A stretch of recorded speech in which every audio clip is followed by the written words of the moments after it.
camp. Okay. We are recording this session, this event, so you must be informed of that.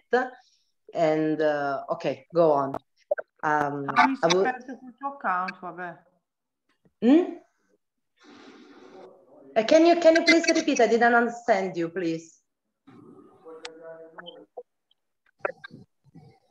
Okay, go on. I was saying thank you for all of you for being here. It's very, very important because it's a great honor to host Tom Gamp and Lena Elkam. That means a lot for us. I want to briefly introduce Tom Gamp, that is a champion for Rotary. And last year, he was his district international project partner and grant lead in securing for life-saving grants to Italy for a total of €1,030,000. And District 5950 contribute US for 75,000 in district design funds to carry out the project. This Rotary Italy COVID-19 project and related global grants have provided an innovative high-tech solution to minimize the risk of infection for healthcare workers in 2 hospitals in each of Italy's 13 Rotary districts. So it's a great great friends. It's a great friend also for Italy and Italians. So we are double happy to have him here this evening. Is also a training leader for Italy Rotary International Assembly in 21-22. General chair and a lot of important role in Rotary. So I want to also introduce, but most of you knows already, Stefano Lombardi, that is my secretary in eClub Rotary Due Golfi. And during this evening, during these events, Stefano Lombardi will guide you through this section. And then I want to also introduce Mrs. Lena Elkam, that came from District 2360. Yes, thank you very much. Thank you very much.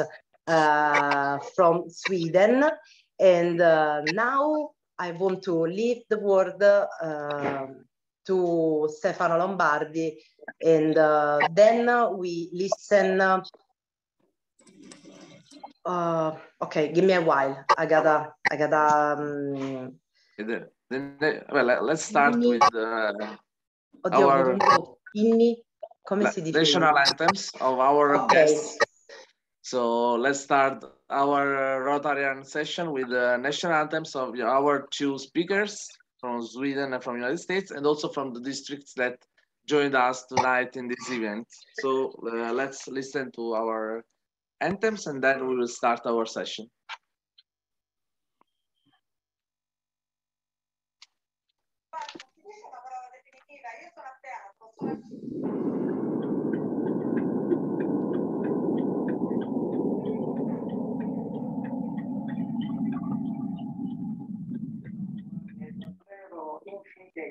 Questo rischio infinitesimo. Prima si parlava, no, che non si vuole introdurre l'obbligo che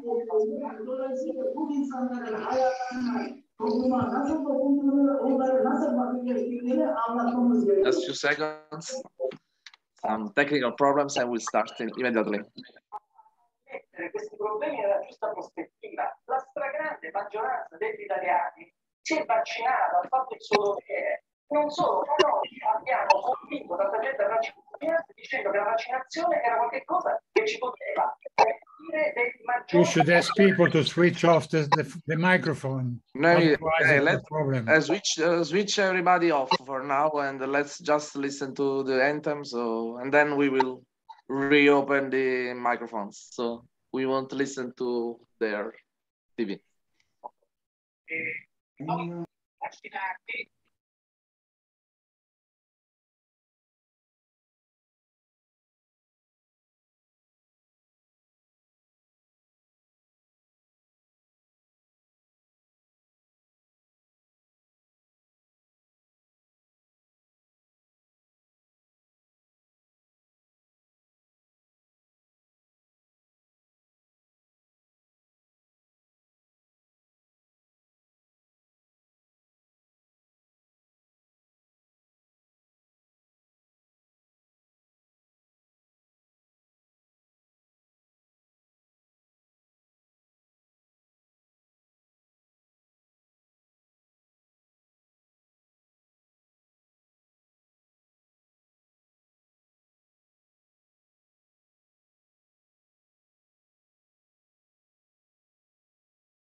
There is no sound, Stefano.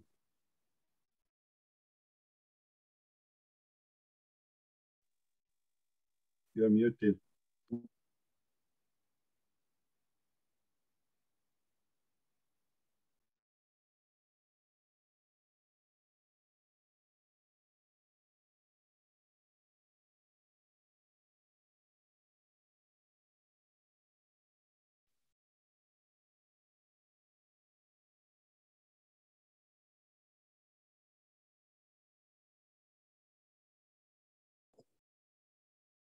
Stefano, there is no sound.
Thank you.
I want to thank you, all of you, for sharing with us this moment, very important for every Rotary meetings.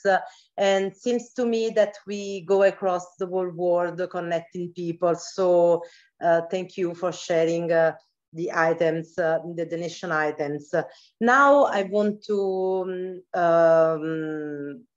tell Tom Gamp, Elena Elkem, thank you for sharing this topic because for our club it's really important. We want to improve brand equity, Rotary brand equity, because for us it's very important to attract new associates and let people know what Rotary does. So thank you again and again for sharing this precious topic to us this evening. I want to suggest to salute all the Rotary authorities after the speech, because after that we can share some moment of connection and relationship and condivision. And I want to leave Stefano Lombardi the word, the microphone to moderate this evening at this event. Thank you, Noemi. Thank you, dear President, and welcome everyone to this online meeting, international online meeting about Rotary membership. First of all, I want to make the official greetings to our governor from District 2360, Len Ekman, that will be also our speaker tonight. And from District 1410, Mikko Lindeman from Finland. I want to thank you also the PDG, Giovanna Mastotisi from District 2051, Cassima Campagna from District 4571 in Brazil, Roberta Lopez de Moraes from District 4590 in Brazil, and Vladimir Matic from District 2483 from Serbia and Montenegro. I want to thank you also the District Governor elected, Jurgita Turuliene from Lithuania, District 1462, and the District Governor nominee, Alexander Radojicic from District 2483. And I want also to thank the Giovanni Venturi from that is the president of the Intercountries Committee Italy-Russia, and Mitatsu Koglu, that is the International Intercountry Committee's chair from between Turkey and Portugal, Ukraine, and Serbia. I want to thank you, all the clubs that joined us tonight in this event. I will be very fast because I want to leave our great speaker to talk about Rotary membership in their country and in general in our Rotary nowadays. I want to thank you, the district that decided to join us in this event. So the Rotary District 1410 from Finlandia, District 1462 Lithuania, District 2360 Sweden, District 2483 Serbia and Montenegro, and District 5100 from United States of America. I want to thank all the Rotary clubs that decided to share this evening with us. So from District 1462 in Lithuania, the Vilniaus Kristoforo Rotary clubs. From District 2072 in Italy, the Rotary Club Distretto 2072 and the Rotary Club Romagna. From District 2090, Rotary Club Ancona, Conero, and Rotary Club Jesi. From District 2101, that is our district, the Rotary Club Poggiomarino, Vesuvio, Rotary Club Acerra-Casalnuovo, Montano, Rotary Club Maddaloni, Valle di Suessola, Rotary Club Campania-Napoli, and also Rotaract Club Avellino and Rotary Club Castellammare di Stabia. From District 2102, Rotary Club Trebisacce, Altorio Cosentino. From District 2250, Belarus and Ukraine, Rotary Club Kharkiv, Nadia, and Rotary Club CHERKASY. Sorry for my pronounce, maybe I will be wrong some way. From District 2231 from Poland, Rotary Club Bialystok. From District 2241 from Romania, Rotary Club Oradea in Sinis. From District 2360, the Göteborg Vinga Rotary Club. From District 2440, from Turkey, Kusadasi Rotary Club, Marmaris Rotary Club, Rotary Club Balikesir, and Rotary Club Naturel. From District 5110, from India, Rotary Club Barelli Industrial. From District 4519, Brazil, Rotary Club Rio Claro Sul. From District 5240, from United States of America, Rotary Club of Goleta Noontime. From District 6580 in the United States of America, Evansville Rotary Club. From District 7020, Rotary Club of Montego Bay in Jamaica. And from District 9010 in Tunisia, Rotary Club of La Marsa Inspire. Sorry, but it was I was very happy. It was a very important moment for me to nominate all the clubs that decided to share this evening with us. So I've been fast, but it was necessary to do this. So at first, tonight, our first speaker will be Lena Ekman. Lena Ekman, as I told before, is the district governor this year for District 2360 in Sweden. And she has roots from both Czech Republic and Estonia. And she has been an active member in Gothenburg City Rotary Club in Sweden since 2015. With a low academic degree, together with sociology and marketing, and many years of executive business experience, she is now an enthusiastic Rotary leader, with focus on women on Rotary, on proper networking across borders and professional backgrounds, and on attracting young people to reach a sustainable future. As her words, she told, we must refresh our thinking, attract new members, have fun, men and women. In short, we have to change and to meet the future. So please, Lena, share with us your thoughts about Rotary membership in your country in Sweden. Thank you. Thank you very much. Now, can you see my slides now? You can see them, Stefano? Yes, can you see yes. them? Yeah, thank you. Perfect. Thank you very much, Stefano, for inviting me to this Zoom meeting. I am very pleased to be here, and thank you for the introduction of me. I must say that I am very impressed by all the participants all over the world and the music. It was wonderful. Well, this is me, Lena Liljenhed Ekman, and I live in the west coast of Sweden, in Gothenburg. And if you know where Gothenburg is, if you don't, Gothenburg is where the production of the Volvo cars started once upon a time. And also is the city where one of the ABBA members was born here in Gothenburg. I know that I have 2 clubs from my district joining me tonight, and I'm very glad for that. This is my Rotary. This is my Rotary world. This is young and old, women and men from all over the world. Well, this is actually my Rotary Club, Gothenburg City Rotary Club. And this is also how I look at Rotary. This is Rotary for me. As we said before, Rotary connects people all over the world. And I love the network in Rotary. I love all the opportunities it gives me by knowing so many members around the world. I can travel almost anywhere and meet Rotarian friends. But Rotary is also about all the good projects we are doing every day. And I love the speeches we have in our Rotary clubs. I can choose one every week. And that makes me more educated in many different subjects, because in Sweden, we have speakers at every Rotary meeting. And since I joined Rotary, I have now friends all over the world for the rest of my life. And it makes me a better person since I can learn from others around the world and to know about the projects that you are doing every day.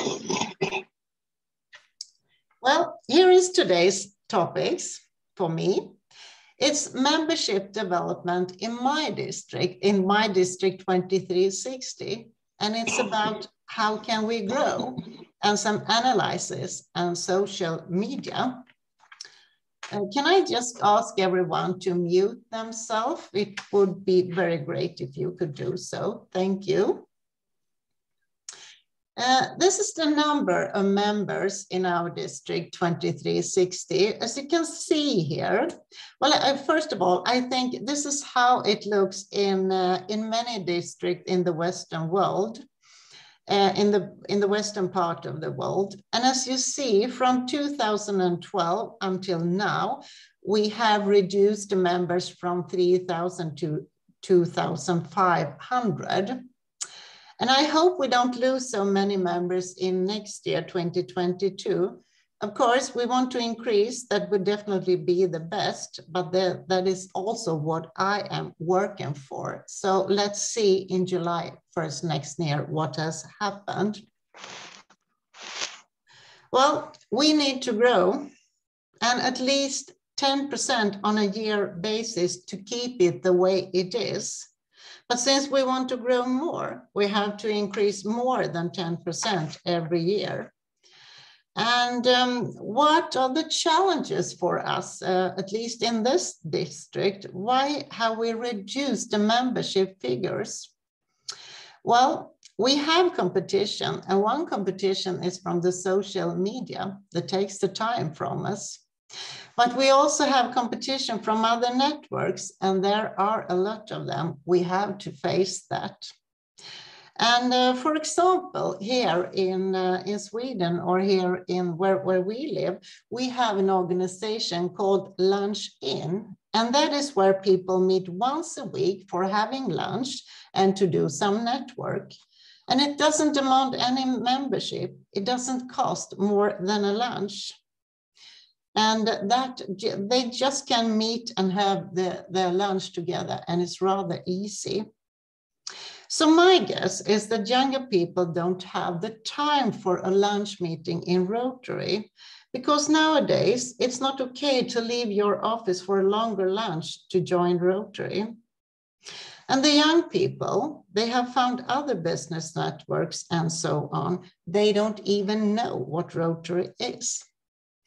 So the world changes, and we have to change to think in new ways. Well, we have partly done so by attending web meetings for a start. We didn't do that a few years ago. And this is a wonderful way to connect with other members around the world and exchange our experiences. And we have to encourage new meeting models like satellite clubs, eClubs, passport clubs, and we don't have that yet in our district. I hope we will before the end of this Rotary year. And you know, sometimes member tells us they want to leave Rotary because they are moving abroad. But that's not necessary, since they can join an eClub or a Rotary club in their new country. But they are not aware of this. But it's up to us. We must tell them about this, and perhaps we can keep the members in Rotary. Since we have many older clubs in the district, in my district, it has not been the easiest thing to introduce new club models. For this year, we have been talking a lot about satellite clubs, and it takes time for the present members to accept the thought of supporting new club models because they are afraid of losing members from their own clubs, but that is not the truth. The members who has been with us for a very long time, they are, you know, quite satisfied with going to the Rotary Club for lunch, but nothing more. It has become a lunch meeting for them with old friends where they also can listen to a speaker. And we can't change that, but we have to find new members, new models for it. We are different in the world. And for example, in my district, there are many clubs. They do not want to do projects, but they want to do it in their own nearby society. And that has changed over the past years. And we have to accept that. Well, here is some analysis.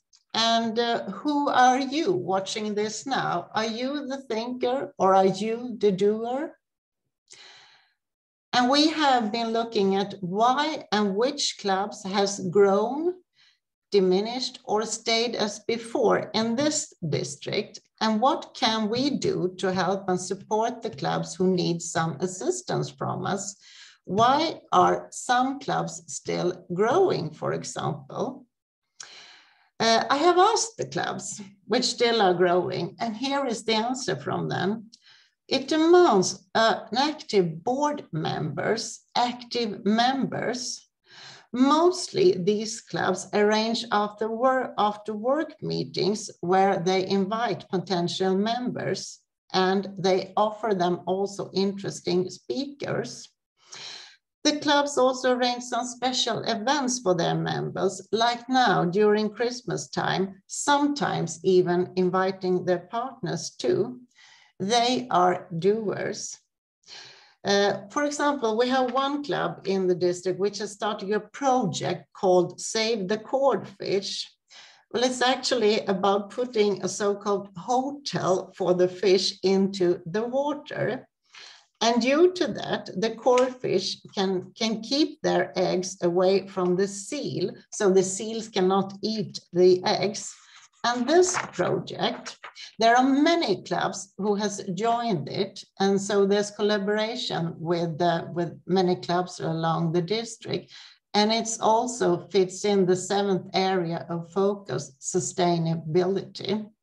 So this is one good thing when you can collaborate with other clubs in the district. Another thing is that my assistant governor and I, when we are doing our governor's visit, we often hear the board members saying, "Oh, thank you, you gave us such good ideas." But that is actually not the whole truth. Since we asked the board members some question about their membership activities, they gave the answer themselves. And that's why it's so important to talk with someone else outside the club, like the governor. Well, then we have the young people's wishes. As you can see here, from the 1965 until now, well, it's quite different. And we have to understand that the world has changed, and so has the young people do. And we do have competition from our smartphones. Can that change? Can we get some of the young people's attention for Rotary? Yes, I think we can, by offering them what they want from us. And I have asked some young people, what are their needs? And here is the answer. They want networking, they want personal development, they want leadership experience from us, they want mentors, and they want to collaborate. And they want to talk with the senior Rotarians and hear our stories. And that is what we have been doing in my club 2 years ago. Our senior members were the speakers during some seminars arranged by our Rotary Club in Gothenburg for the Rotaract members and others about sustainable leadership. And it was great, both for all of us, from the Rotaractors and the ones who wasn't members yet, and also for us, the speakers. And the Rotaract Club got new members afterwards. We have a young woman here called Josephine Lienberry. She is a former Rotary youth student, and she will start a new Rotary Club in the district during next year. I let her speak at our conference about her experience when she was a student in Brazil. And at our conference, she also met Minagail Sabekut, our zone coordinator for Rotary from Lithuania, who also was a speaker at the conference. And they got connected and they started to talk and made plans. And this is Rotary. We inspire each other. We connect people. So what about inspiration? Well, what can we offer according to inspiration? Well, I would say the governor's visit. We who are the governors, we have to be the inspiration. And also about the conferences. Make the conference interesting, varying content not only about Rotary, but also speakers from the society, from different business companies, from the business world, also some music, some entrepreneurs. Invite young members in Rotary and Rotaract and from the rest of the society to speak. At our conference, which was in October, we had a lot of women, most of them younger women who were the speakers. And as we were told, it was a very good conference. The young women impressed on the older Rotarians. And also use the social media to inspire, take control of what we want to show our friends outside. Well, here's something about RILA. For the first time for many years, we arranged an international so-called mini RILA in the district. And who were the participants then during our mini RILA? It was the children and grandchildren of Rotarians, but also some who doesn't have any connection with Rotary. It was a success.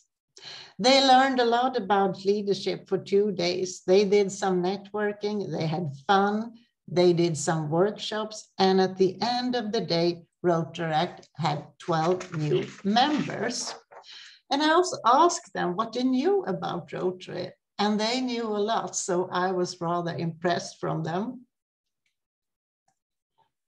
And the women, I am talking a lot about women this year in Rotary. How do we attract women? How do we attract those who are not Rotarians yet? Well, we have to figure out what they want out of Rotary too. I think it might be different in our part of the world compared with others. I'm not sure of it, but I think so. But what we want here in my district in Sweden is networking, definitely networking, and to learn about different things from other women, something which can be useful in their own career or in their own companies. And we can offer them that. For a start, to meet in a business company, for example, to have some lunch or dinner together, to meet each other and to get connected. And here it's not about projects for a start, that comes later. We had such a meeting here in a beer brewery. And we also had some sustainable meeting there, because when they had to listened to a speaker, they walked around in the brewery, and in the end, they were able to change some clothes with each other. And they were very satisfied with the meeting and they wanted to do it again. We have to introduce Rotary and all the good benefits which will follow when you become a member. And we have to focus on the network around the world, not only in our district.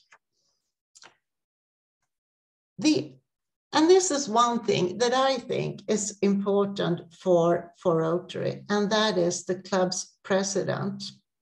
The president is one of the most important person in our organization. He or she leads the club. We need good leaders. And if the presidents are active, it will follow by the board, which will also be active, and so will the members be. I think we have to focus on the presidents. We have to give them our support. We have to be in touch with them. We have to send them some personal messages by post, like I did before summer. And now I have sent each and every one a Christmas card. I wrote every envelope myself by hand. In these days, when the most people on the social media, one appreciates an ordinary handwritten envelope. So make them feel they are special, because they are. And the role of the governor, what shall a governor do due to me? To be the inspiration, to connect people, to give information, what is happening around the world, not only in this district, and to make the members proud of being a Rotarian, and by telling them stories about Rotary around the world. And for example, I have told my members how much good Rotary is doing in different places around the world, and not everybody knows that. And to offer the clubs who needed support, but in a humble way. They don't always ask for it, I know that. And so the social media. Well, we use the social media, and that is good. And we can control what kind of information we want to show to the rest of the world and to our friends. But this also demands some reflection. Do we publish the best photos? And is it the best messages? But that's another hour to speak about, so I won't do it now. But we can also track other friends to Rotary. And that is what happens to me after my Facebook posts. And to be the message. Well, be aware, we are the message. Take action, be responsible. We can offer a lot in Rotary. We just have to tell them. And I haven't mentioned Rotary Leadership Institute. I haven't mentioned Club Vision and SWOT analysis. That is something more, which is a benefit if you join Rotary. You can travel around the world by Rotary Friendship Exchange. I mean, Rotary Youth is a great opportunity for a young person. We are doing good in the world. We have many projects. We unite people. Which organization can actually offer that much as Rotary does? And then to conclude, if we shall succeed, we have to review and analyze the clubs and the district. We learn to know our potentially members' needs and wishes, and we have to be active doers, go in the first line. And the last one here is this, how I always end my governor visits. And this is what I always say. Light has no shadow, so be the light. You are the light. Be a proud Rotarian. Cooperate across national and international borders. Rotary is a good player worldwide. So light has no shadows. All of you, be the light. Thank you. Thank you for listening to me.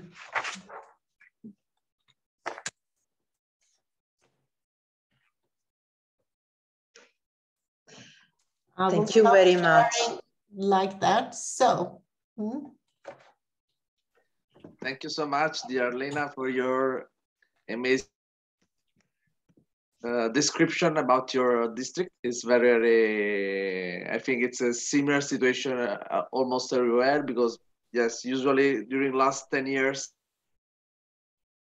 it's a little bit hard to increase the number of members in our districts.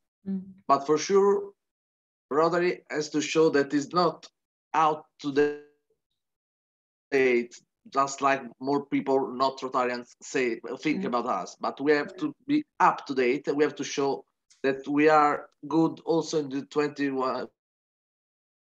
21st century. And so people, they should know through social media, through posts in Instagram or Facebook, through some events that we can organize, that we can also attract many, many people from different work, from different jobs, from different countries, because Rotary is international. So maybe through different kind of meetings, online meetings, or in different hours, just like you say, there are some lunch clubs, there are some breakfast clubs, there are some dinner clubs. So yeah, I think that every people has to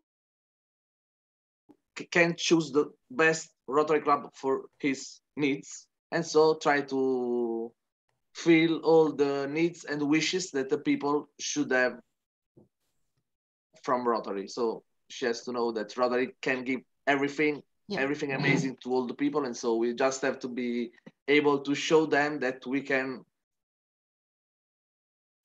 be something very, very, very good in the world. That we can do, and we can be good in the world. So thank you, Lena, again for your speech. And now it's time for our second speaker of the night, Tom. Before we start with Tom, is there Eduardo Festa that want to share with us something? So Please, maybe you have a question for us. Tell us. Thanks, Noemi. DG Ekman, I would like to ask you a question. What kind of difficulty is in your country to bring new people closer to our association? And what kind of difficulty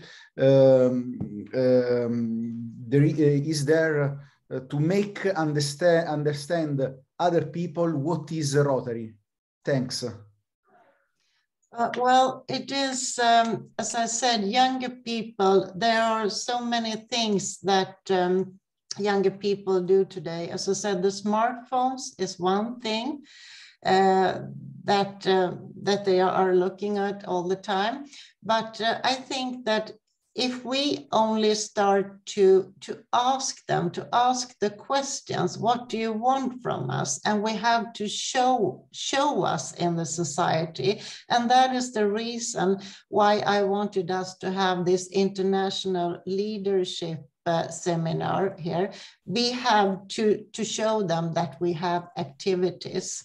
And it's also, it's often about to have one or two who are really engaged and ambitious. If you can get one or two, then they can get the rest of them with them. But I think activity to show them that, and to offer the network that we have in Rotary. They want to listen to us, I know that, but we have to find them. Then once we found them, I don't think it's so impossible to keep them in Rotary. I don't know, there was a second question. I'm not sure I remember the second one. What kind of difficulty do you meet to make understand the people what is Rotary?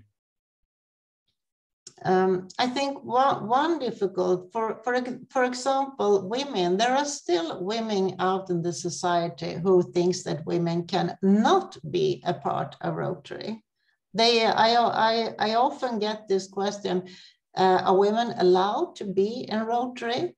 Yes, they are allowed to be in Rotary. And I also think that if I talk about women again, if there is one or two women, they often want someone more to be in the club so they don't feel so lonely in the club. We have some challenges in that. I know that we are in Sweden, in this district, we are only 25% women. And that's far too low. We can be much, much more women than 25%. I mean, we are 50% of the population in Sweden. So we can increase that more, I think. As I said here, we have to ask the women what do they want from us. And once we have understand that, we have to, it's the same as with young people, we have to do activities to reach the women.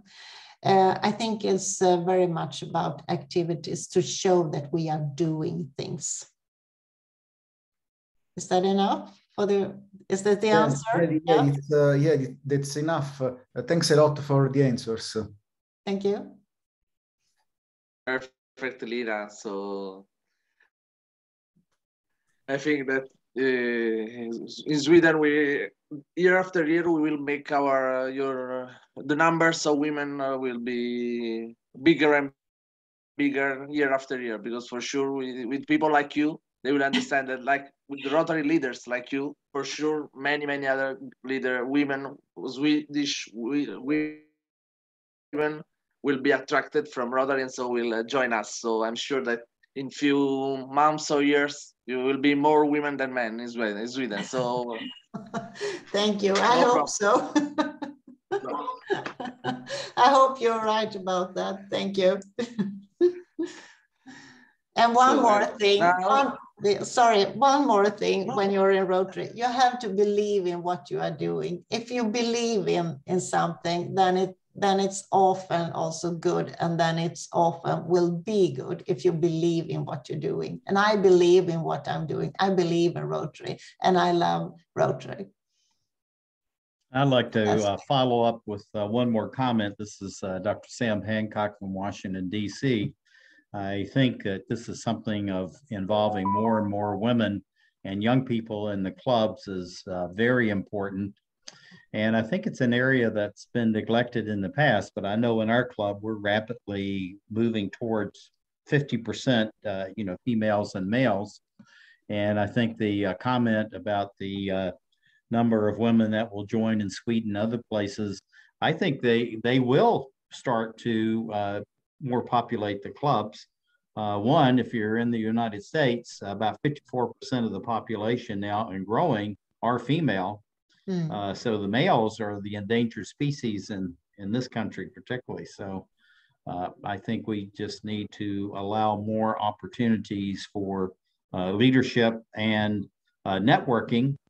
And I think that's what's really attracting more and more women in our district 7620 to be involved in Rotary. And we have what's called the principle of 35, rule of 35, and where we recruit 9 new members between the age of 20 and 35 every year in our club. And we've dropped the average age by probably 20 plus years in the last just a few years of doing this. And we actively recruit out of our Rotaract clubs. We have 5 of those. And we even recruit in our Interact clubs to move into the Rotaract. So we're doing this stair-step process, and it's really working. So thank you for your comments. Your examples there in your country is outstanding, and we need to be learning from you, but also from the African continent, Latin America, and Asia. These are the dynamic areas. I think these are the now and future of Rotary. And sometimes I equate the United States, we're the grandmas and grandpas in Rotary. And, we got to rejuvenate ourselves. But Africa, Asia, and Latin America are definitely on the move in the world of Rotary. Yeah. So thank you for your comments. Thank you. Thank you very much for your comments. Thank you. Thank you so much, dear Sam Michael, for your questions and for your very interesting point of view. Now it's time for our second speaker of the night, our great Rotarian from United States of America, the immediately past district governor, Tom Gump. His Rotarian curriculum is very, very, very long. So maybe we can start now and we can finish like in 2 or 3 hours, but it's better to let Tom talk about him and not let me read everything he did. But just the most important thing that I read, the first lines of his curriculum is that he brought, during his year as a president of his club, he brought 31 members into his club. And in Rotary, he is also is one of the only 500 Rotarians in the history of Rotary to be named to the membership society for new member sponsor, because he brings in his club more than 50 active members into his club, more than all the other people that attracted and to other clubs. But with his great love for Rotary, he was able to attract many people, and then he let them join the club that was maybe more adapted to them. So I think about Rotary membership, Tom Gump is like one of the greatest speaker that we could have tonight. So it's very, very nice for our Rotary Club de Golfi, but also for all the clubs that are tonight here with us, to hear his point of view about membership, Rotary membership, and what we can do to increase the number of members in our clubs and how to attract and not to lose our members. So please, Tom, thanks for joining us, and this is your moment. Well, thank you, Stefano. Really appreciate you welcoming here tonight. It was great to hear Lena's questions. Thank you for the introduction. Naomi, thank you for running the tech and for your introduction. It was great to hear Eduardo's and Dr. Sam's opinions. So there's lots of things to cover in membership, but I'm going to move really quickly tonight because what we want to focus here is we want to focus on how to grow Rotary.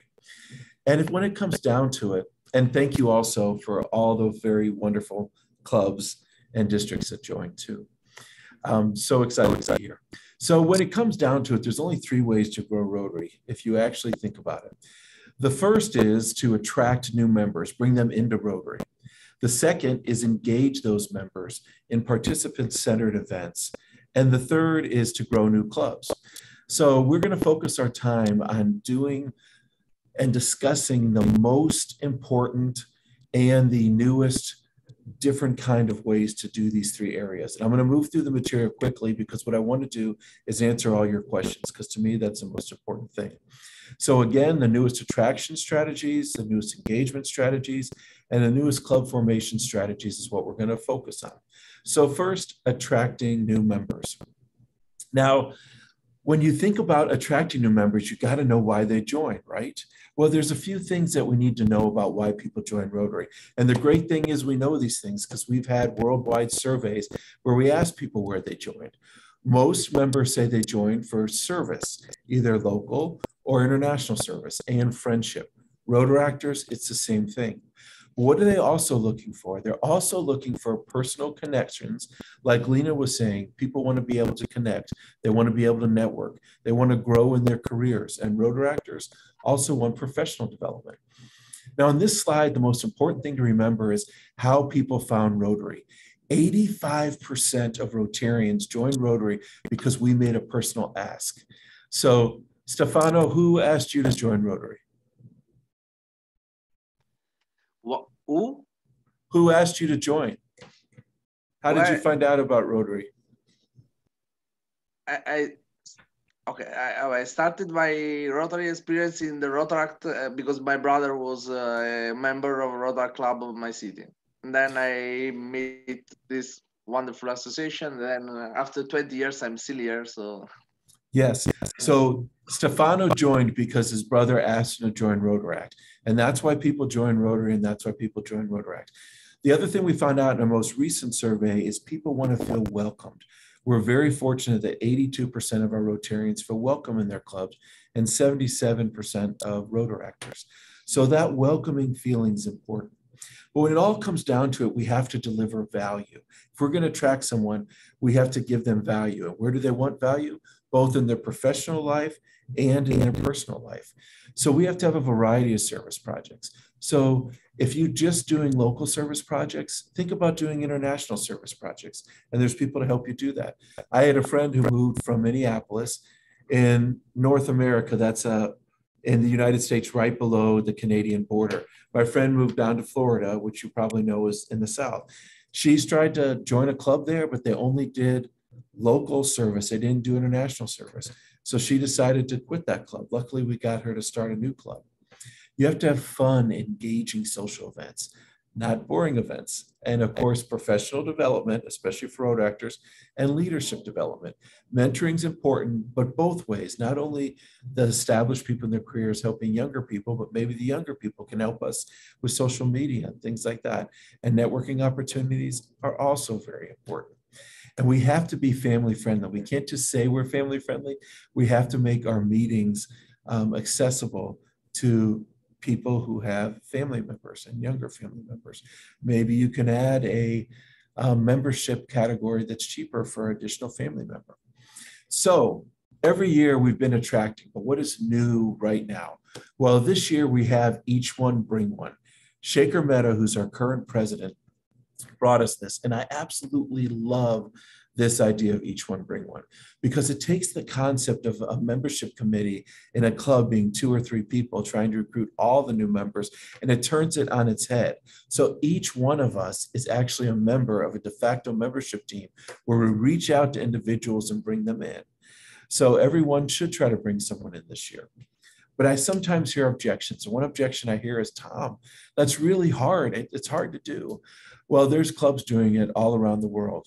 I found this on Lena's favorite social media, Facebook, of an Indian group, a club that was 43 members last June. By July 3rd, they had 86 members.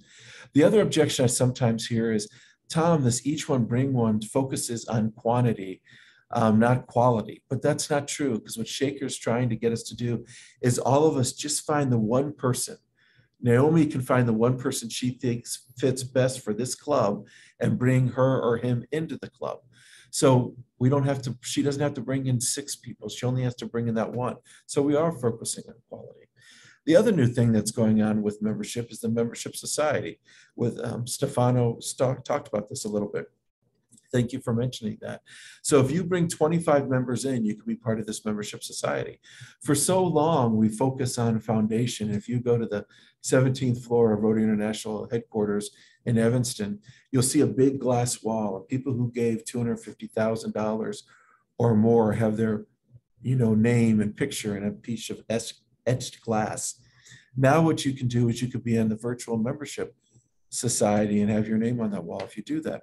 So Shaker is giving us not only the direction, which is attraction, bringing in those new members, but he's also giving us this motivation, which I think is wonderful.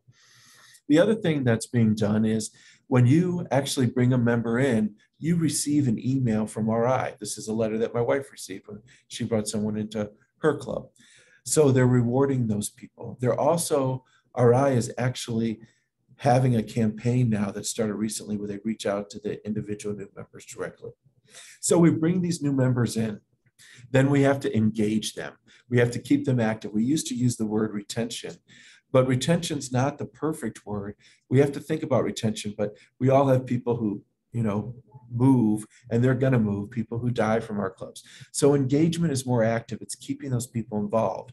So to think about engagement, what we really have to think about is we have to think about why people leave and avoid having them leave. So let's look quickly at why people leave Rotary. And again, our international surveys show that some Rotarians, former members, told us that they left because it took up too much time, or it cost too much money, or we didn't meet that value that we said we were going to have. Remember that expectation. Rotary is like any other business. We have to deliver a product and we have to give the value of that product. If we don't give the value, they're going to leave. Rotaractors have an additional reason why they left, and that's because they aged out in their opinion. Now, since the council legislation in 2019, there's not a top age that you really actually age out as a Rotaractor, and you can be both a Rotaractor and a Rotarian. I know many of us are. But a lot of Rotaractors feel that after they reach their mid-30s or 40s that they should move to a Rotary Club instead, which is fine. Now, the reasons people may leave are the same reasons. Either they don't feel they're getting the value because it costs too much or it takes too much time, or we're not having the impact, and they're not having the impact or the value that they thought they would receive. Virtual meetings are hard. We need to have them because it helps keep people, it makes us more flexible so people can attend our meetings. But some people, if we only do virtual and don't have any in-person meeting, and they joined thinking they would have, in-person meeting, they might leave. So there's some people who feel stronger about Rotary since the pandemic, and there's some who feel less strong about Rotary. But if they feel welcomed, they're going to stay, and they're going to stay for a long time. Most of the people who leave in their first 3 years, because after you've been there 3 years, you have those lifelong friendships that we all have, and we wouldn't leave. But there's not a lot of people leaving Rotary. If you think about it, we had over 12,000 people leave, but that's less than 1%. So our product is a good product. It's just some people don't feel like it's the right product for them. So that's where we maybe add these new clubs, or we reimagine our current clubs to make it to where they want to be. So you might ask yourself, well, what can I do to tweak my club to make it better? Well, it's pretty easy. You can conduct a survey. And if you go to My Rotary and you Google health check or Google survey or assessment tool, you'll get lots of different options.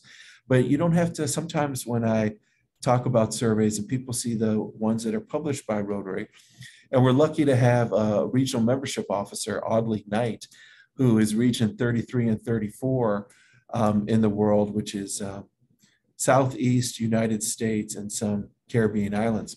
He'll tell you about all the great tools Rotary has, but sometimes we can make them simple. You could just do a survey. What we did in our district is we took just 5 or 6 questions. We put them on SurveyMonkey, sent them out to the district, And we got those answers back. So it doesn't have to be really fancy. You can talk about what type of meetings we have, the time of the meeting, the place of the meeting, the format of the meeting. You know, do you like our service projects? Do you like our socials? Those 5 or 6 things will tell you if they like the club. And it's interesting, whether I do a virtual facilitation or real life in-person workshop, I usually ask people, are you satisfied, very satisfied, dissatisfied, somewhat dissatisfied? And only about 5% say they're somewhat dissatisfied or dissatisfied. But it's so interesting because if you dig down and you ask them what they're dissatisfied about, it's things that you can change. It might be, I don't like waking up in the morning and going to a meeting at 7:30 a.m. at a country club. I'd rather meet at lunchtime, or I'd rather meet at where I can choose not to have a fixed price meal. So we can try something new. So what I'd like to talk about just a little bit is what our traditional clubs are like. And I love our traditional clubs. I'm in traditional clubs, meet 7:30 a.m. at a country club every Tuesday, pretty much 4 business meetings. But we want to talk a little bit about the new clubs they're doing, because you can tweak your current club or start a new club. And if you look at what they're doing in the new clubs, that'll tell you maybe some things you might want to consider. So traditionally, when do most Rotary clubs meet? Monday through Thursday, lunch or dinner, breakfast or lunch, and usually at a hotel or a country club.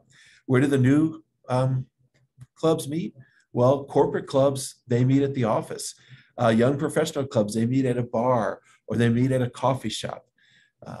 There's a club in England called Maidenham Bridge, and they meet the first and third Thursday of every month at a coffee shop with their partners. They play bridge. They bring their children along, and their children's play together.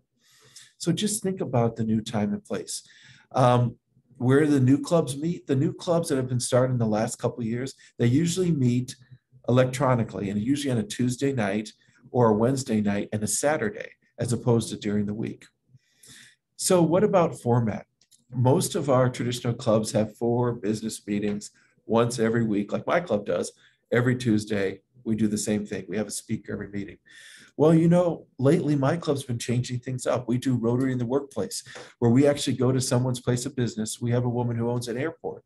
So we took everyone to the airport and we flew them around the Twin Cities of Minneapolis and St. Paul. You can go to a food shelf that you give money to, and you could unpack those boxes, load those shelves. You could do those kind of things.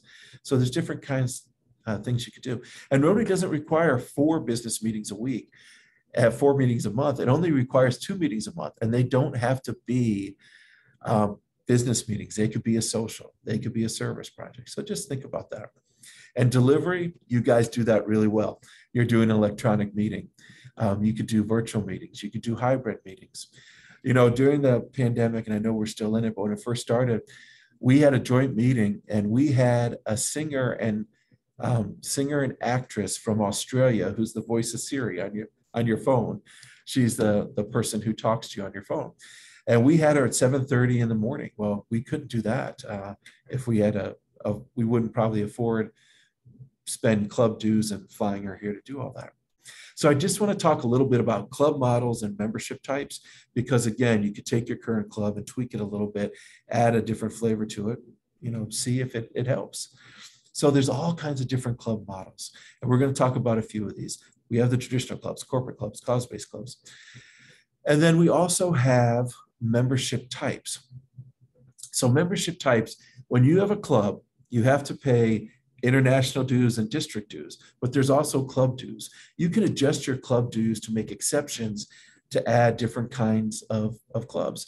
You know, I had a woman email me this morning because she wants to do a corporate membership in her club. She's in the Philippines. And so she was asking the question, well, how do I do that? Well, you can have a club where maybe you have less dues and maybe not even any dues for a corporation. So if she has 4 or 5 people that want to join from the same corporation, maybe they each take a weekly meeting. Maybe there's just a discounted effect. You could do that for family members. You know, some clubs have associate members where you have someone, usually a young professional, who wants to check your club out. Have them come for free for a quarter and see if they like it. So they don't have to expend that dollar until they know, or whatever monetary system you're using, pound, whatever you use, maybe you give them a discount. you can do that for service organizations as well. So let's say that you decide you want to start a new club. Why would you want to start a new club? Let me just give you a few reasons. Starting a new club grows Rotary quicker. I recently started the Rotary Club of Network for Empowering Women. We added 50 members, 50 members. It would be hard for me to take individual members to my existing club. So that happens quickly. It retains members longer, especially if it's a cause-based club. We started the first ever club for veterans to serve veterans in our district. And I just want you to know that if I can start a club, you can too. Because if I can start a veterans club and we don't have an active or defunct military base anywhere in the state, anywhere around us, and I'm not a veteran, then all of you can start a club too. But those members, they'll drive over 2.5 hours to come to a club meeting. So, the traditional clubs, people go there because they live near it or they work near it. But these new clubs, especially the cause-based, people come from a long time because with that passion, there's no more motivational force in the entire world than a cause. So if you take a cause, we have seven focus areas. You can, in Italy, take each of those focus areas and have a club in your district, or just pick one that you really like, whether it be literacy, whatever. Form that group and you'll see how they'll stay. They won't leave after the first 18 months like a lot of members do. And these new clubs, they attract younger and more diverse members. My traditional club, I love it because my friends are there. We have great service projects. We pick up trash along the highway. We make sandwiches for the hungry. We rake leaves. But if you talk to a millennial, they want to have great impact in one area. They might not want to pick up trash along the highway like I do with my friends. They might want to do something in the environment. They might want to start to end human trafficking, things like that. And speaking of ending human trafficking, this goes to the fourth point, reaches out in the community. We started the first ever End Human Trafficking Club in our district a couple of years ago, just over 2 years ago. And now they're springing up all over the world, just like these veteran clubs are. But 2 weeks after we started that club, we were inducting a new member from Turkey. And I was pretty excited because we didn't have a member from Turkey. We had different areas and different countries represented, but we didn't have anyone from Turkey. 20 minutes after we finished that induction, I get an email from the then Rotary International President, Mark Maddaloni, letting me know that that was his sister we just inducted. He tried to get her into Rotary for over 40 years, but we didn't have a club that interested her. Now, because she, wanted to have an electronic eClub meeting, such as your club, and she wanted to focus on that area, we got more new Rotarians that we didn't have before. And the last point about new clubs, they also provide partnership opportunities. We recently started a club for Rotaractors, because it doesn't have to be just Rotary clubs, it could be Rotaract clubs. We worked with ESRAG, the Environmental Sustainability Rotary Action Group. And action groups, they help advise on how to raise money for projects and advise on how to do projects. But we asked them a list of their young professionals, and we got close to 30 young professionals from countries all around the world who wanted to actually get their hands dirty and do work. We recently started, I see Lloyd Campbell from my district, he's on. He recently started in our district a club for autism. We call it the Kaleidoscope Club. We partnered with an organization to make that happen. So you can do that, especially with cause-based clubs. So just to prove a point, last year we went from 30% female to 32.25%. But when he looked at where the females were coming from, our Eco Club is over 52% female. Our End Human Trafficking, 61% female. Our Rotary Club of Network for Empowering Women, 69% female. So these new clubs, when you look at the new clubs, you look at the screen, there's a lot of diversity there. We don't actually ask diversity in an intake form for Rotary International, but it happens. With the new clubs, we go to where people are at, and people, like I talked about the millennials not wanting to pick up trash on the highways, they also want to serve in an environment that's inclusive and an environment that is diverse, because they want that thought process that's not always the same. So 3 types of clubs. Rotary clubs, you need 20 to start them. Rotaract clubs, it's a recommended 12, but you can start with less. Satellite club is not really a club, even though we call it a club, because they're actually hooked up to the sponsoring club. It's just a group of your own club meeting at a different time. And then an eClub isn't really a club either, even though we form clubs, I form eClubs. It's a delivery system under Rotary International. But club types, Rotary, Rotaract, Satellite. And there's different club models. Just want to talk about a few. Passport clubs are great because they give a flexibility. You can actually go through your database and find people who have left Rotary and call them. You know, a lot of my friends don't join my club when I ask them to join because they can't meet at 7:30 in the morning because they want to take their children to the bus stop. That's how they get to school. So if you have a passport club, they usually allow you to go to different clubs all around the world and join meetings from those clubs. And that would count as a club for the passport club. It's great for people who travel a lot, like stewards on airlines. Corporate clubs are wonderful. There's one starting in England now around Bentley Motors. So if you belong to a corporation, you can have 20 people come and join a club.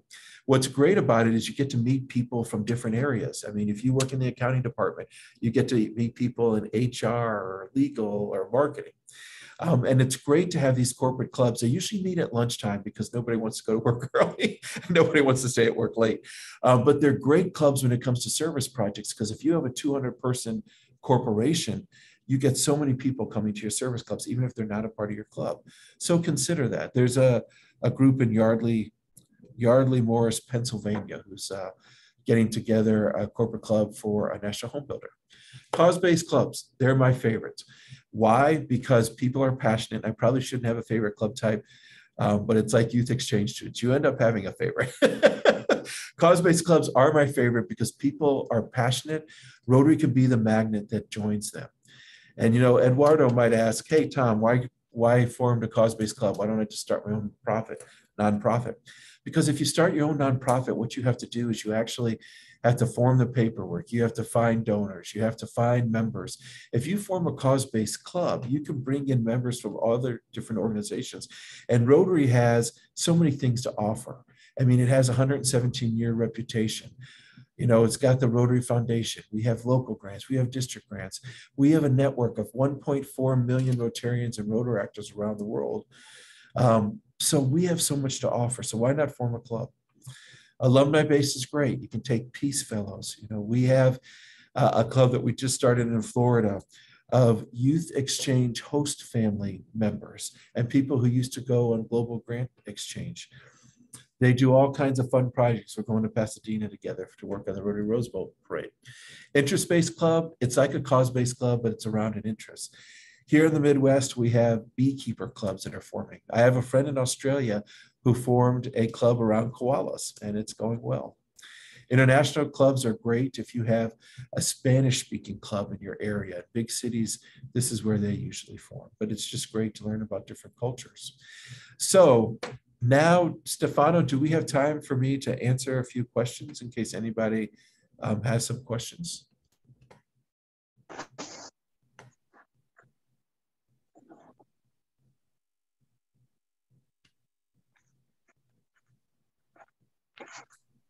I have a question. Is possible? I think that in some cases, the selection of people that is able to stay in the club, Rotary Club, is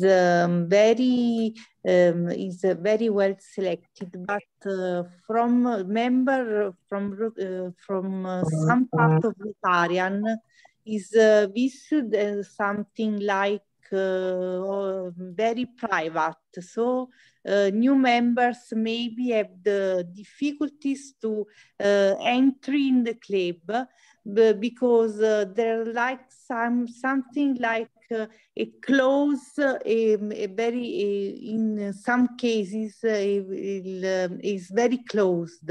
So I think that there's more. I think that we can work on the communication, the possibility to enter in the club, to be an active part of the club. For example, the possibility of have some roles after 2 or 3 years, I think that in some cases could be very so many less grateful for new members that in some cases could be feel no an active part of the club. And so when he grow to invest some roles, it could lose the enthusiasm, the happiness to be an active part of the club. Well, that's a very interesting question, and it's very insightful of you, because you're right, it's all about engagement, and people have to know that we appreciate bringing in new members. It's interesting, so often when I was a district governor, I would go to a club and they'd want me to go to their board meeting. And Valentina, what they talk about in these typical board meetings is, this is our accounts receivable. These are our minutes from our last meeting. This is what we're going to do at our next event, but they never talk about membership. It's like something that you do later on, but you're right. It's about engagement. It's about rewarding our members for bringing in those people. It's, if you're president of your club, every time that somebody does something good, you can say, and Valentina was sponsored by Sally, and Joe was sponsored by Mike. You can give an award at the end of the year for the person who brought in the most members. There's all kinds of things you can do, but the president has to show leadership, and the district governor has to show leadership, and they have to give awards for that. You know, at the district conference, you could choose not to mention membership, or you could choose to highlight the club who brought in the most new members, whether it be a new club or whether it be a traditional club. So really, it's the leadership, and we have to make people know it's important. And the other thing is, we have to make sure that once we bring our people in, we have to engage them. We have to have a new member orientation, and not where we just speak to the new people. We have to talk to them. Maybe one of those new members has never been in Rotary before, but they've done another kind of youth exchange, so they can improve our program because they have that knowledge. But the engagement of those people is important. When they join a club, give them a job right away. Don't let them not be engaged, because they're paying dues. They want to get that value. So give them some meaning, give them some purpose. Thank you for the question. Thank you for the question, Valentina. It was really, really interesting. At first, I want to say thank to Tom, because his speech has been very, very, very short, but very, very, very full of interesting aspects, points of view that we could try to bring in our clubs to make our club more attractive or more flexible to our members' needs. And so I want to thank him. I just read some question before giving the word to some other people who has some question for you. Some people asked me if they can have the slides of your speech, and I don't know if you. I would be happy to this afternoon, this evening, when we're done with this. I will send you a copy that you could share with everyone. Thank you. Okay, yes, I perfect. can do And some other people asked me about that membership, what was the satisfaction survey that you show in your club? Is it possible to find him in My Rotary, or it was like your creation, because you are very, very creative about it? Maybe if you can send us also one copy of that satisfaction survey, maybe some clubs could be very, very interested in making that survey to their members. Yes, I can get you a copy of the health check. It is available on My Rotary. There's 6 different assessment tools that Rotary has. But the important thing is to do a survey, and to do it now. Don't wait until someone leaves and then ask them, because they might not be totally honest when they leave, because they're nice people. They don't want to hurt anyone's feelings. But also, we have to know if they're not happy, because we don't want to lose them. You know, the members that we have now are the easiest to keep. It's easier to keep members than to bring in new members. Of course, we have to do both. Thank you for the question. So now we have a question from Mariana Dojcinovic from District 24, 83, from Serbia and Montenegro. Please, Mariana. Hello, dear ask something friend. to Tom. Yeah. Hello. First of all, I want to say I'm very happy to see you, my friends, dear friends all over the world. And I would like only briefly to introduce the District 2483, Serbia and Montenegro, to which I belong. My name is Marijana Dojčinović, and I'm a member of Rotary Club Belgrade Skadarlija, Rotary Synergy Alliance Europe, and ICC for Italy. As a president of Committee for International Cooperation, my interest in this meeting and my appreciation to Stefano Lombardi for his kind invitation are even greater. I have also been trying to follow Tom and Lena's most inspirational work as much as possible. Here also, of course, every club is creating events and activities within the basic principles of Rotary International, with the purpose of improving all segments of living conditions. We have already realized and actively working on many projects, starting from the local community to the global grants. And just briefly, I would like to address the question of synergy to connecting of Rotary and Rotaract. I believe this to be one of the keys to successful achievements. No doubt that this creates positive changes. I would like to ask a question. To what extent and how would or could that impact the membership of the organization? And again, I thank you all very much. Mariana, I really appreciate that question. It's an excellent question. And I just, Rotary seems to get better every year. I'm so excited about the Hearts of Europe grant that is hooking up people in the United States with projects in Eastern Europe. And I'm working on one now in the Ukraine. So hopefully we can do projects together in the future, because I think that USAID is going to put more and more money in that year after year. In 2019, the Council on Legislation passed legislation that allowed Rotaractors to be treated as Rotarians. That is so important, not just because it took our numbers from 1.2 to 1.4 million, but there are so many things we could learn with Rotaractors. You know, we all know the importance of gender parity and how we are working so hard to get more women in the world into equal numbers that reflect the demographics of wherever that club is located. And places like Japan, it's 7%.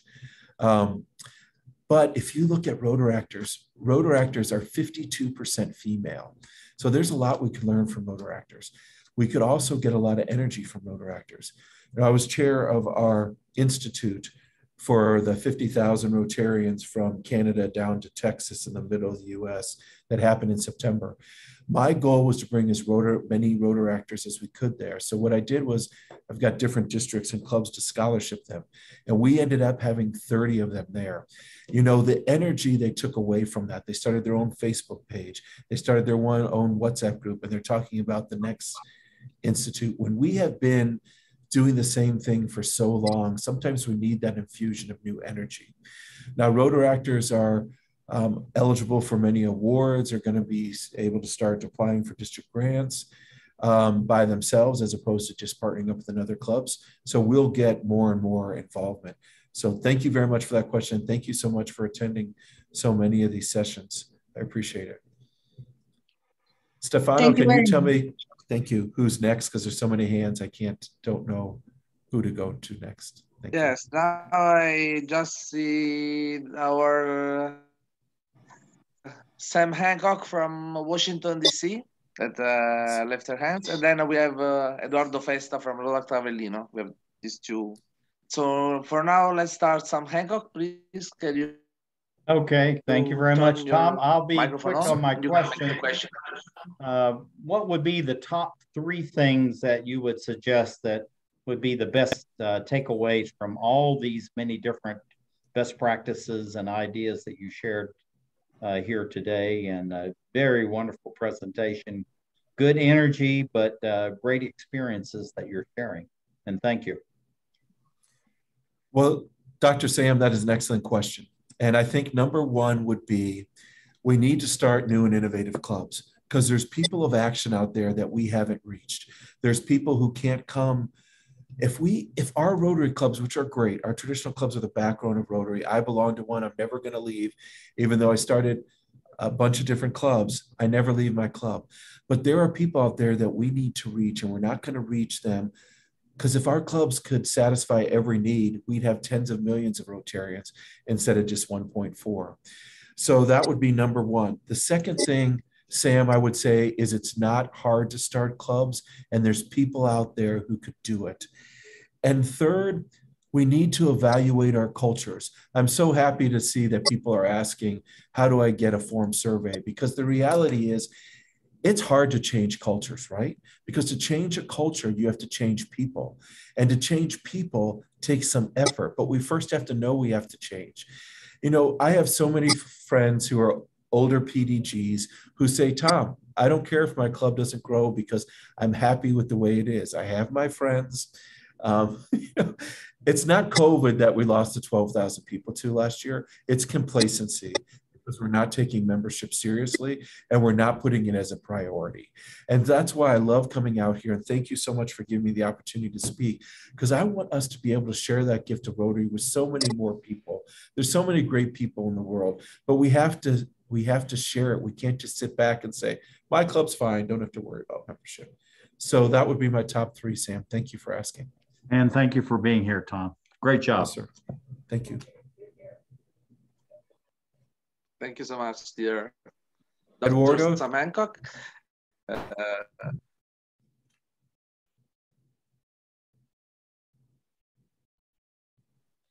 PDG Gump, I would Yes, like to ask you 2 questions. The first question is about the statistics.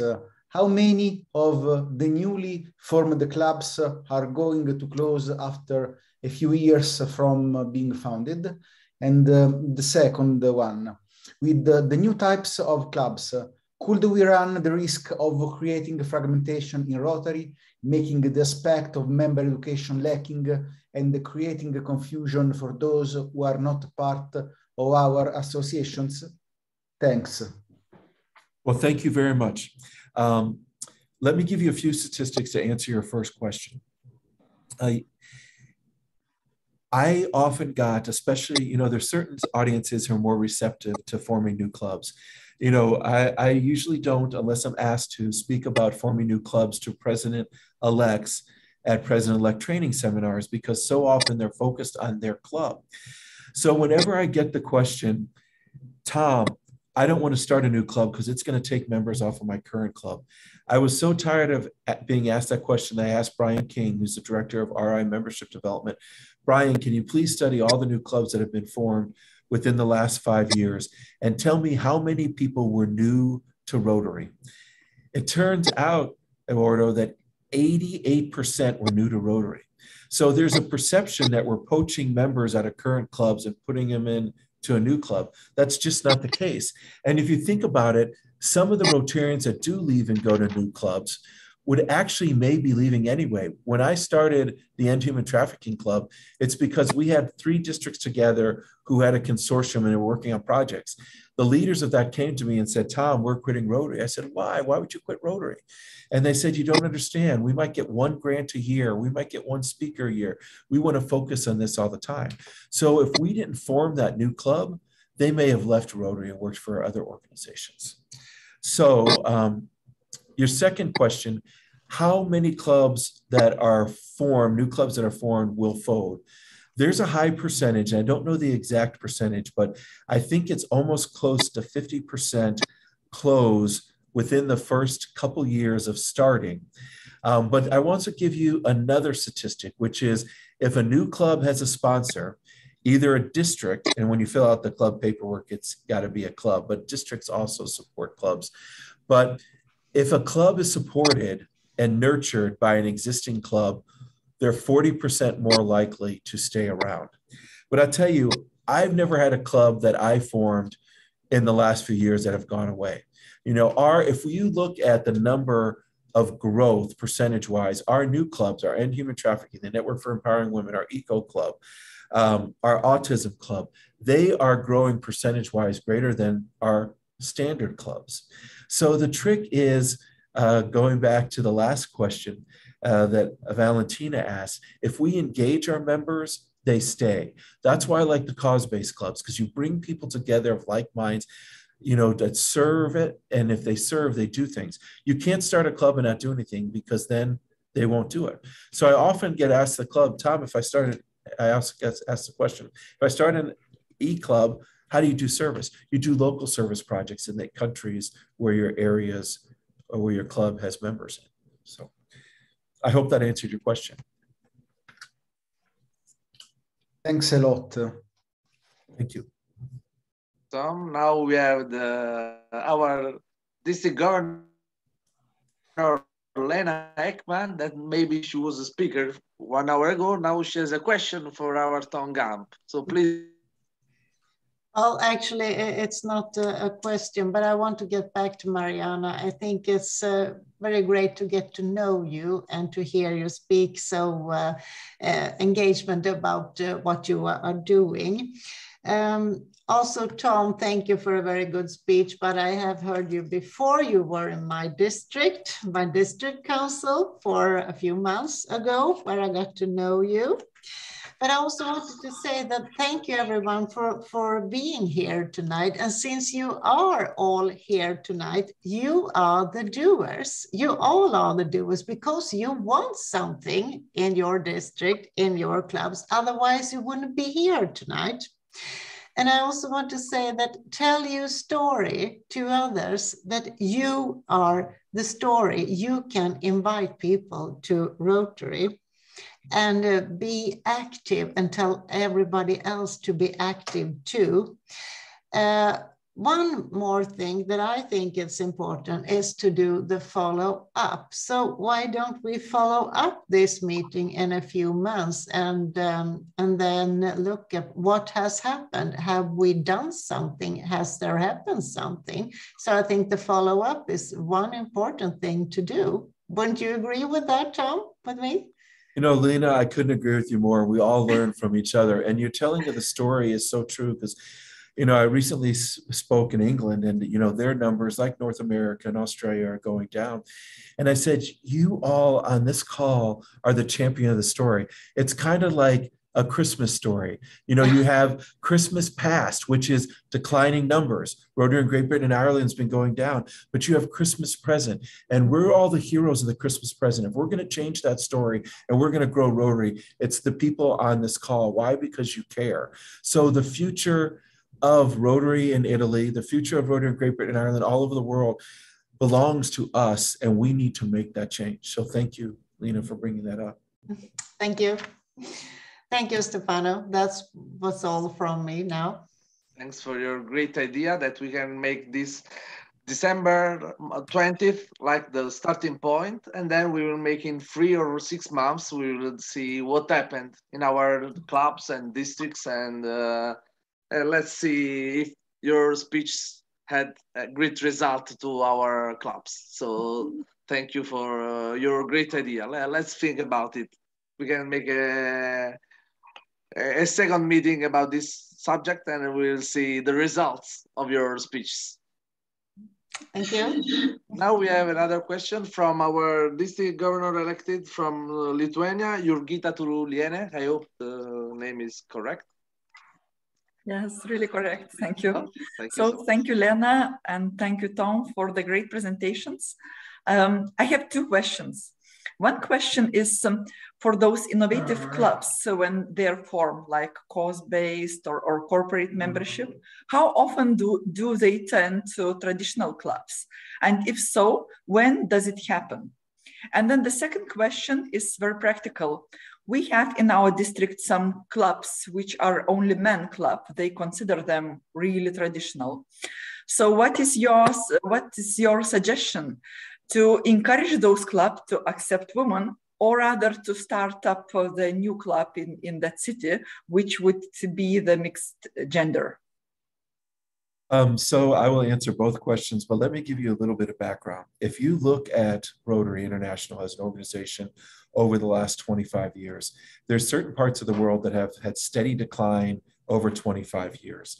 And I'm from North America, and North America is one of those. The reason we have that decline is because we keep doing the same thing over and over again. We bring in 150,000 people every year. We don't have a problem attracting, but we lose more than that last year because it's a revolving door, because we're not giving people what they want. If I were a Black man, or if I was a female, and I would go to certain parts of the world and I would join a club if they would let me in, and I'm the only female, I'm not going to feel comfortable there.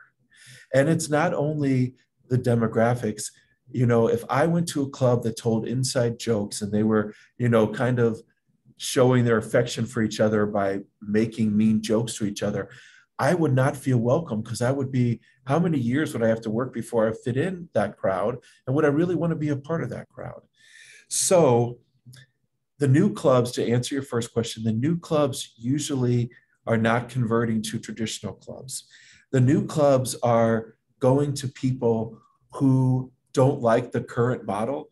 If they like the current model, they would go to one of the current clubs, but they don't like the current club model, even though those clubs are important. But do we need to change those clubs? Yes, we did. Yes, we do. The current traditional clubs, we need to find out what the members want. And if they want to change it, we need to change it. I've been working over the last several months to put together a cultural transformation workshop, a 90-minute in-person deal with Stephanie Urchek, who was, she was a director last year, head of the strategic plan, head of the executive committee. And we've been studying culture and how to change culture. But what we have to do is, when you go in, you have to assess your current culture. They have to be motivated to change that culture, and then we could actually work towards changing it. But if it's going to be a situation where that club is not going to change because they are fine the way it is, then I'd say we have to form new clubs, or Rotary's not going to be around. Well, it'll probably be around in Asia, and it'll probably be around in Africa. It'll be around in India, in places where it's growing. But why, you know, if you look in North America, there's lots of competition, and Lena spoke to this. You know, I could join Kiwanis, I could join the Lions, I could join Optimus, I could join Golden Key, I could work at my church. You know, Great Britain and Ireland, same thing, lots of them. Why should I pay to be in Rotary? Well, because it offers things that other folks don't have. So we have to deliver that value, but we have to deliver in a system that people want to join. Some people don't want to wake up at 7:30 a.m. and pay $250 US every quarter to be part of a club like that. They might want to meet at the coffee shop, and they might want to just meet and do service projects. I hope that answered your question. Thank you.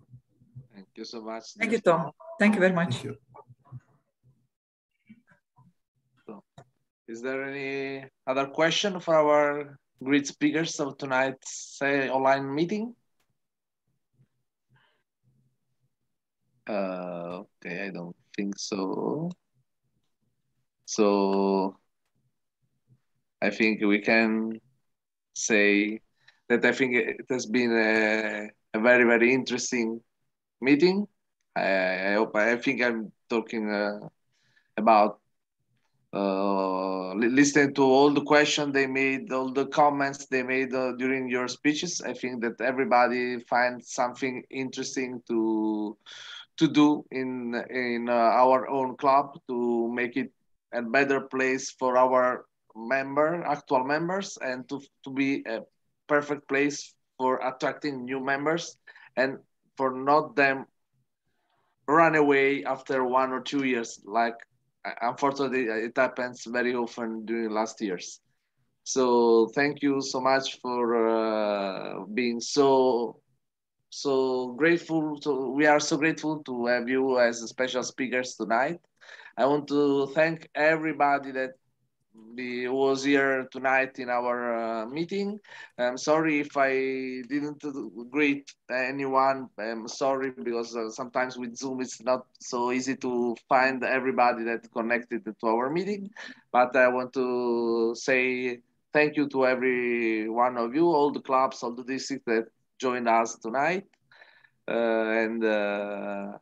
I hope that this will be the first of a series of interesting international meeting about the Rotary aspects that are very, very interesting. And sometimes it's very important to share some different points of view, because sometimes if we just think about Rotary in Italy or in Sweden or in the United States, maybe we lose that international thing that is so beautiful, that makes Rotary so special and maybe so important and so with a great long life, because I mean it's 117 years this year, so it means that it's a very, very historical association. So we have to be proud of being part of it, but we also be proud to change it and make it always be attractive to all the new people, all the new generation of people that would like to know something more about Rotary and would like to join us. So thank you so much for all your wonderful words. And I hope that we will meet very, very soon again in other online meeting, or I hope in some real meeting in presence in some or in Houston or in some other places all over the world. I want to say hello and Merry Christmas, Happy New Year if we don't meet during the next 10 days, because we are in a very special moment of the year. Then thank you so much that you gave with all this time for us. So, I mean, this afternoon for United States or for Latin America, but it's quite late for all the people in Europe. So I want to say thank you to all of you, because, I mean, sometimes the hour is a problem to organize a meeting like this, but thank you so much for being so grateful and so kind with us. So see you very, very soon. And thank you so much from Rotary Club de Golfi, from me, the Secretary of Club, from Noemi Taccarelli, that is the President for this year of our eClub. And for every needs, everything, every kind of meeting we want to create, we want to organize, please don't hesitate to contact us. So we'll try to make our best to do good in the world. Stefano. Mille grazie, Stefano. Thank you. Thank you very much. Thank you. Thank you. Take care. Goodbye to all. Thank you very much. Holiday. Bye-bye. Bye. Bye. Thanks, Noemi. Thanks, Stefano. Merry Christmas. Bye. Merry Christmas. Hola, Lisa. Hola, thank you. Stefano, I could say the success of this meeting can indicate a direction for our club to manage as eClub and traditional club, a mixed format. Yes. I think it was most successful in this period and the future. Thank you so much. Thank you so much, Giovanni. Grazie per aver partecipato. Thank you to all of you, and see you very, very soon. Grazie Giovanni per aver